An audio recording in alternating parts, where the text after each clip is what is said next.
صلی اللہ علیہ وسلم نے فرمایا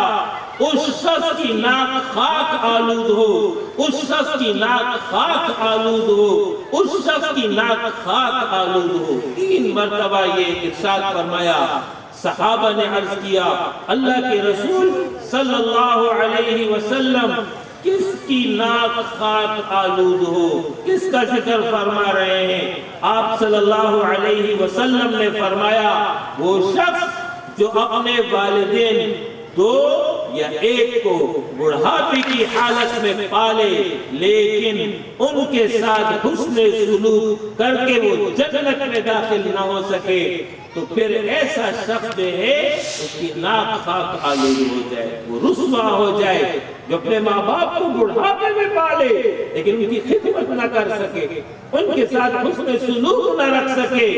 ایسا شخص جو ہے اس کی ناک خاک آلود۔ بدعا فرمائی ہے